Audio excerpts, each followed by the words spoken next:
छात्रों, पिछले वीडियो में आप लोगों ने देखा कि अपन ने ग्रेच्युटी के संबंध में कर मुक्ति की गणनाएं किस तरह से करनी है। आप लोगों ने कर मुक्ति ग्रेच्युटी की जब करी तो उसमें देखा कि अगर वो सरकारी कर्मचारी है तो उसको जो ग्रेच्युटी मिलती है वो कर मुक्त होती है। ग्रेच्युटी के संबंध में 3 तरह की व्यवस्थाएं हैं। वो सरकारी कर्मचारी होने पर, और दूसरी परिस्थिति में पेमेंट ऑफ ग्रेच्युटी एक्ट 1972 लागू होने की स्थिति में, दूसरा पॉइंट, और तीसरा अन्य दशा में। तो पहली परिस्थिति में तो आप लोगों को कोई दिक्कत ही नहीं आई, क्योंकि अगर वो सरकारी कर्मचारी है तो प्राप्त ग्रेच्युटी की राशि जो सामान्यतः अवकाश ग्रहण पर मिलती है वो करमुक्त होगी। फिर उसके बाद में दूसरे पॉइंट में और तीसरे पॉइंट में कर मुक्ति के लिए आपने दूसरे पॉइंट में है पेमेंट ऑफ ग्रेच्युटी एक्ट 1972, ऐसा लिखा हुआ मिल जाएगा प्रश्न में कि ग्रेच्युटी जो मिली है उस कर्मचारी के ऊपर पेमेंट ऑफ ग्रेच्युटी एक्ट 1972 लागू होता है या नहीं, या वो अन्य श्रेणी का आता है, या वो सरकारी कर्मचारी है। तो ये सूचनाएं आपको होती हैं। और दूसरे और तीसरे पॉइंट में कर मुक्ति की राशि देखने के लिए आप लोगों ने 3 पॉइंट्स का निर्माण किया था, और ये लिखा था कि इनमें जो सबसे कम राशि होगी वो कर मुक्त है। और तीनों पॉइंटों में जो दूसरे पॉइंट के भी 3 हैं और तीसरे पॉइंट के भी 3 सब पॉइंट हैं, उनमें अधिकतम राशि दी हुई होती है 20 लाख रुपए।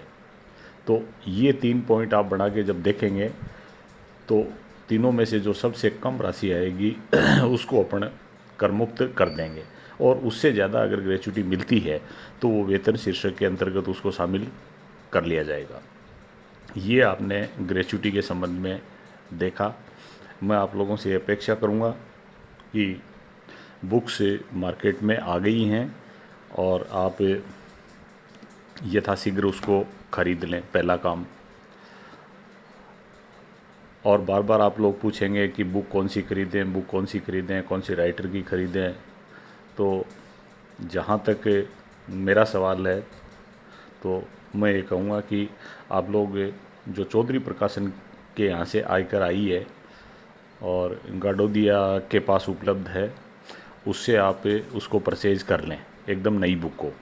और ये मानसिकता नहीं रखें कि पुरानी से काम चला लेंगे या 1 वीक सीरीज़ से काम चला लेंगे। ये कोई बात नहीं है। ये सारे के सारे घाटे के सौदे हैं। तो आपको उन रास्तों पर नहीं जाना है। आप लोगों को नई बुक खरीदनी है, पहला काम। और ख़रीदने के बाद में इनकम टैक्स जैसे डेली अखबार पढ़ा जाता है, वैसे उसको आप डेली उसकी थ्योरी पढ़ना शुरू कर दो।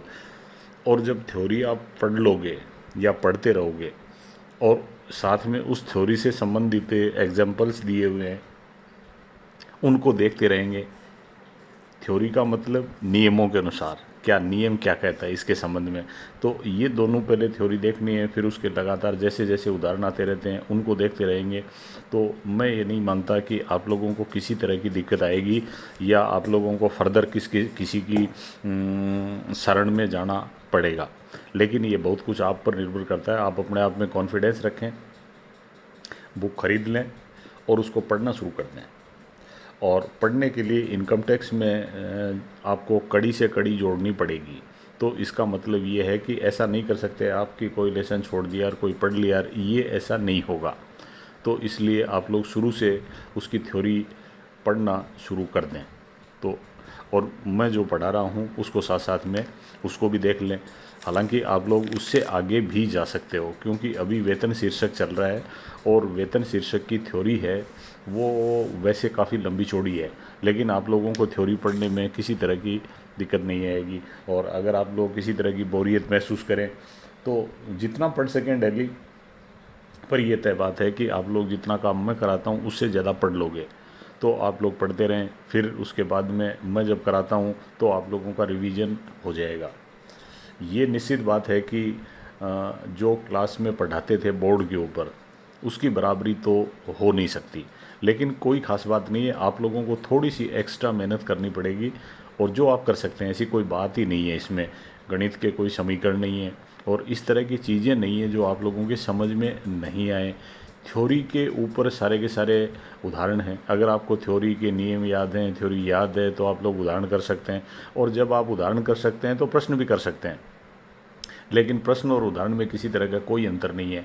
आप अपने दिमाग में बैठा लें कि जब आपको उदाहरण आता है तो प्रश्न भी आ जाएगा, क्योंकि प्रश्न भी उन्हीं थ्योरी के ऊपर डिपेंड करता है। और मैं ये कहूँगा कि बेसिक रूप से कोई घबराने की आवश्यकता नहीं है। कोई बाय दी वे कोई प्रश्न नहीं भी मिलता है और आपको थ्योरी और उदाहरण सारे आते हैं, तो आप लोगों को किसी तरह की कोई चिंता करने की आवश्यकता नहीं है। कोई प्रॉब्लम होगी तो अपन लोग उसके ऊपर डिस्कस कर लेंगे। फिर उसके बाद में ग्रेच्युटी के बाद में अगला पॉइंट आज अपन लेंगे। और ग्रेच्युटी आपको क्लियर हो गई। ग्रेच्युटी मिलती है नियोक्ता के द्वारा कर्मचारी को और अवकाश ग्रहण करने के वक्त, at the time of retirement, gratuity, और जिसको हिंदी में आपने उपदान भी कहा था। तो उसके बाद में अब आगे आता है पेंशन का मामला। और पेंशन है ये भी कर्मचारी को रिटायर होने के बाद में नियोक्ता जीवन पर्यंत देता है, दे सकता है। नियोक्ता कोई हालांकि बंधा हुआ नहीं है कि वो पेंशन दे ही, लेकिन सामान्य रूप से सरकार और जो बड़े नियोक्ता हैं वो अपने कर्मचारियों को पेंशन देते हैं। और जब पेंशन देते हैं तो वो पेंशन मिलती है उनको अपने नियोक्ता से। और मैंने पहले ही आप लोगों को ये बताया जा चुका है, या मैंने बता दिया है, कि जो भी राशियाँ नियोक्ता और कर्मचारी का संबंध होने की वजह से कर्मचारी को मिल रही हैं, वो सारी वेतन शीर्षक की आय में अपन शामिल करेंगे। और कितनी शामिल होगी, कितनी करमुक्त हो सकती है, इस संबंध में अपन नियम पर नियम पढ़ते जा रहे हैं, जैसा कि आपने ग्रेच्युटी में देखा। और उसी तरह से अब पेंशन के संबंध में देखेंगे। तो रिटायरमेंट के बाद में जो प्रति माह पेंशन मिलती है वो कर्मचारी के वेतन शीर्षक की आय में शामिल होती है। लेकिन कई बार नियोक्ता ये सुविधा देता है और कर्मचारी उसको लेना चाहता है। वो पेंशन के बदले में कर्मचारी एक मुश्त राशि लेना चाहता है। पेंशन का कुछ भाग, सारी पेंशन नहीं बेच सकता वो, लेकिन पेंशन के कुछ भाग के बदले में वो नियोक्ता से एक मुश्त राशि, जिसको कहते हैं लमसम, LUMP लमसम राशि प्राप्त कर सकता है। तो दो तरह की बातें होगी रिटायरमेंट के बाद में। एक तो वो पेंशन लेगा प्रति माह, जो पूर्ण रूप से उसके वेतन शीर्षक की आय में शामिल होगी। दूसरी बात हुई पेंशन के बदले में, अगर वो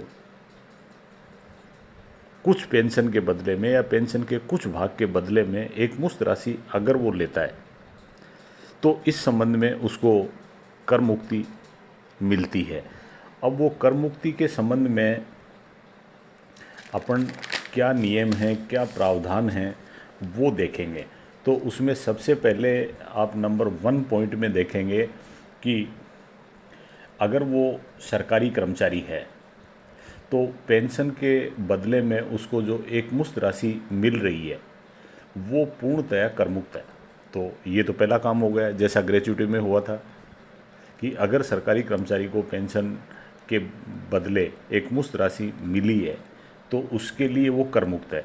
और करमुक्त है इसका मतलब वेतन शीर्षक की आय में उसको नहीं दिखाएंगे। जब लोग आप वेतन शीर्षक के आय की गणना करेंगे तब जो वेतन के बदले में एक मुश्त राशि मिली है उसको आप पहले अंदर की साइड में, अंदर के कॉलम में, और सामान्य रूप से 2 कॉलम काम में लेंगे अपन, एक अंदर का एक बाहर का, बस 2 ही कॉलम काम में लेना है, एक अंदर का एक बाहर का, और दोनों रुपए के कॉलम है, रुपीज़ के। और लास्ट में जोड़ होता है, और जोड़ होता है कुल वेतन की आय।